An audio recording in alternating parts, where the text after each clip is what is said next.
Hello friends, කොහොමද අද කියලා දෙන්නේ chicken devil එකක් හදාගන්න හැටි. මේක මේ සාම්ප්‍රදායික පූර්ව හදලා chicken devil එකක් නෙමෙයි. මේක කමුතු මාකාරයේ chicken devil එකක්. ඔයාලට මතකයි මගේ කලින් වීඩියෝ එකක තිබ්බ crispy chicken හදලා. මේ දෙන crispy chicken හදලා මේ crispy chicken හදන්නේ අපි මේක devil එකකට අනුබද්ධ කරගන්න හැටි තමයි කියලා දෙන්නේ. හරි crispy chicken හදන හැටි වීඩියෝ එකක් තමයි කලින් කරලා දෙන්නේ link එක description වල දාන්නම්. ඔයාලට බලන්න පුළුවන් crispy chicken හදන්නේ කොහොමද කියන්නේ. අද මම crispy chicken හදන්න කියලා දෙන්නේ නැහැ ඔයාලට. මේ දින හදාගත්ත crispy chicken ටික මේ අනික ingredients ටික අපිට මේ වැඩේට අවශ්‍ය කරනවා. අපිට වැඩේට ඕන නම් තක්කාලි ටිකක්, බේලෝ ටිකක්, සූරු ටිකක්, අම්මඩිස් ටිකක්, සම්ප්‍ර කරබුද ටිකක්, දෙහි පොඩි කෑල්ලක් සහ ඉඟුරු පිටාවට කපාගත්තොත් ලංගිරි හැටි මිරිස් ගන්න අඹරලා චොප් කරගත්ත ඉඟුරු ටිකක් ඕන වෙනවා. මේකෙන් තමයි අපි වැඩේ කරන්න යන්නේ. රයිට් එහෙනම් මම ඊළඟ අන්තිම වෙනකම් බලන්න වීඩියෝ එක කොහොමද මේ ලෙවල් එක හදන්නේ කියලා. ළඟම එන අවුරුද්දට අලුත් අවුරුද්දට ඔයාගේ යාළුවෙක් ගෙදරට આવත් ඔයාට ඔයාගේ කෑම ඉස්සර මේ වගේ වෙනසක් කරපු චිකන් ලෙවල් එකකින් ඔයාට සංග්‍රහ කරන්න පුළුවන් නම් එයත් ඊටම සතුටින් ඒ ආහාර වල භුක්ති විඳි. එහෙනම් අපි බලමු වීඩියෝ එක. ප්‍රථමයෙන්ම තාච්චියක් ගන්නවා.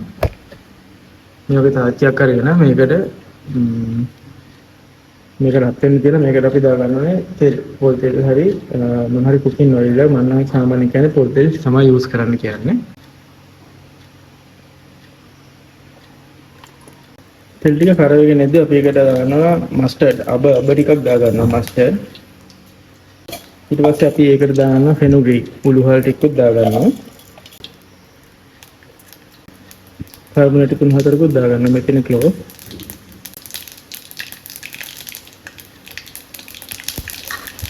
එනසල් කරල් 3-4කුත් දාගන්නවා මේකට.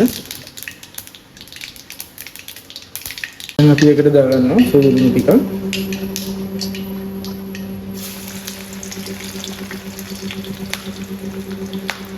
ඊට පස්සේ සිහින කපගත්ත ඉඟුරු ටිකක් මේකට දාගන්නවා.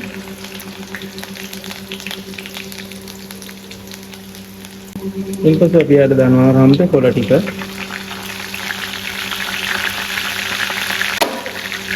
ඊට පස්සේ අපි ආද දාගන්නවා කැලි මිරිස් ටිකක්. කැලි මිරිස් තේ හැඳි දෙකක් විතර දාගන්නවා.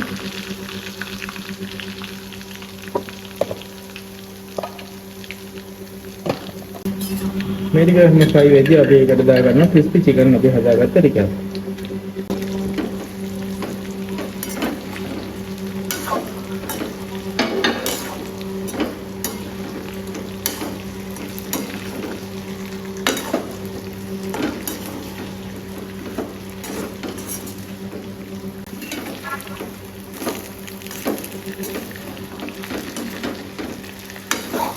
දැන් අපි ඒකට දාගන්නවා මේ කපාගත්ත අමුවිරිස් ටික, අතුලුණු බීලුණු ටික, පස්කාලි ටික දැන් අපි ඒකට එකතු කරගන්නවා. මෙන්න මේ ආකාරයට.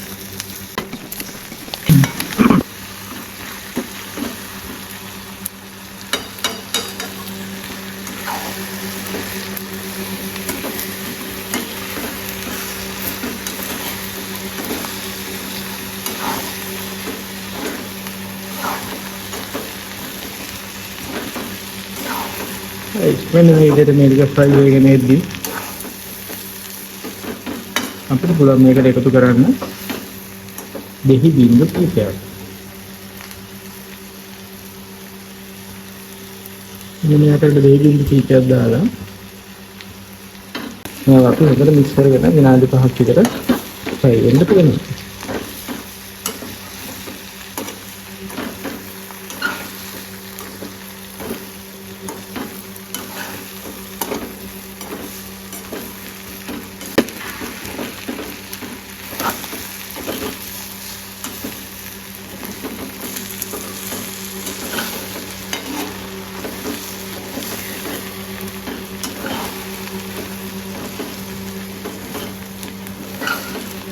මෙන්න මේ විදිහට හදාගත්ත chicken devil එක අපිට පුළුවන් කැම්මේස් එක පිළිගන්නන්න. අලුත් අවුරුදු කැම්මේස් දාපු වගේ යාළුවට නෑදෑයර මෙන්න මේක අපිට පිළිගන්නන්න පුළුවන්. ඒ තමයි රසවත් ඉගමන් ප්‍රදේශ විදිහට අපි හදලා තියෙනවා මේ devil එක. මේක සාමාන්‍යයෙන් අපි කන්න devil එකට ඉඳගෙන සෝස් වගේ කිසිවක් භාවිත කරන්නේ නැතුව හැදුවේ මම. ඔයාලා හදලා බලන්නකෝ. එහෙනම් අලුත් වීඩියෝ එකකින් ආයෙ අපි හම්බ වෙනකන් ඔයාලා ඔක්කොම සුබ දවසක් වේවා.